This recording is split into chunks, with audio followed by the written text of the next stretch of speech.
The cops came to Tribe Hisenbalen's building and told them that they have found bodies in the center building and they have sent backup. From the other building they found nothing weird. They have connected the bodies and blood to their hotel. They put Postal and Perma in handcuffs and said, "Now we wait." Perma said, "Officers, though there has been evidence of a crime linking our establishment to the murders, there is no evidence of the murders being done by us. You can talk to our lawyer about such matters. The injury sustained that caused the blood was from a group of campers that remained here. If those are the bodies, then we can confirm it was from when they had gotten hurt." The cops look at Saul licking its body. They have a sparkle in their eyes and says that you are to be held in handcuffs for suspected murder for now. Minutes go by and the other cops still don't arrive. It's dead silent outside. Usually the birds sing outside. Then Perma told the cops about the other tribe sending them human tacos. They find remains of cooked meat from the kitchen, but don't dare to taste test it. However, when they return to the lobby, they see Saul play with an eyeball and they realize it's true. The cops decided to split up. One stays with their tribe, the other one goes to investigate the other tribe's kitchen further. Postal gives the cop a poisonous drink and after drinking it, the cop starts to cough aggressively. Cheesy jumps on the cop and kicks him in the nuts and proceeded to waterboard him with vodka till he died. Then Postal cooked him in the oven for food and Cheesy cleaned the scene. Quarter from Tribe Egg Yolk sent a message to the other tribe saying, "The stranger is eager to meet you." Perma sent a message saying, "We'd love to greet them formally. You guys sound cool and I hope it ain't just an eldritch femboy. Actually, do I hope it ain't an eldritch femboy, I might be able to get behind that." Perma also sent a pint of lager, a finger from the cop and a bone dagger. Quarter asked, "Holy fuck, why do they keep murdering everyone?" Ham said, "Fun." Tribe Egg Yolk was then being held at the lobby by the cops, due to human remains being found from their kitchen. Pato said, "I love toes."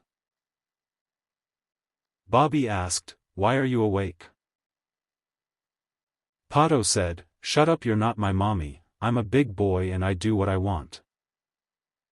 The other cop comes back to Tribe Hisenbalen and tells them that he arrested the other tribe, because he found human remains in the kitchen.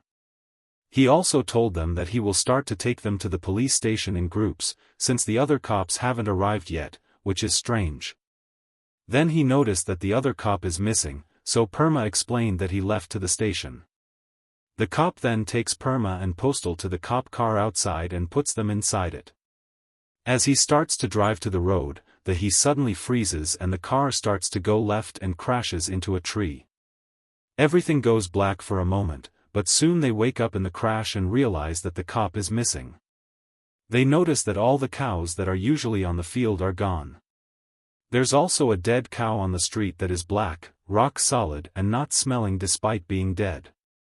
They take some samples from it and while they walk back to the hotel, they come up with a plan to frame the situation on the cop, so back at the hotel Perma shoots Bobby in the leg to make it seem like the cop shot her, took off with the car and crashed it. Then the rest of the cops finally arrive to the hotel and split up between the two buildings. They hold both tribes inside now. At Tribe Hisenbalen, the players lie to the cops about the two cops and tells the fake story about the other cop, so some of them goes to search for him in the fields near the crash site. Tribe Egg Yolk is taken into town to the police station first. However, something is wrong. There are no sounds at all beyond their car and once they arrive to the town, it's a ghost town and they find the police station empty. The cops leave the players at the station and go look for the other cops. One of the cops returns to station and freezes, unable to move. Ham breaks out of the cell and finds the scene, so he takes the cop's gun and ID, then frees his friends. Quarter goes through the lockers, collecting weapons that he later sent to the other tribe as a gift. He also found a robot arm, that seemed familiar, so he took a knife and proceeded to saw his arm off, while taking sips from coffee occasionally, then attaching the robot arm. Because the officers were missing, they were able to drive back to the hotel freely, sneaking into their building. At Tribe Hisnbalin's building, a guest froze and stopped moving in the lobby. Perma tried to feed him some of the sample taken from the cow, which made him slowly turn black as well. The cops tried to call an ambulance, but couldn't reach the other end. One of the officers look at the calendar at the wall and is confused by the date marked as today. It says June 15, 1957, but he says it's 14th and the other cops agree. The officers responded to the call and left the police station yesterday, but somehow arrived a day late, despite from their perspective it had been only few dozen minutes. They had experienced missing time. Then it was time for today's elimination at the Death Lounge. Today the Council of Tribe Hisnbalin decided to vote Postal out. One of the cops shot Postal dead. Bobby said, "Rest in peace, I'll send a mail." Pato said, "He didn't even say anything," broken heart emoji.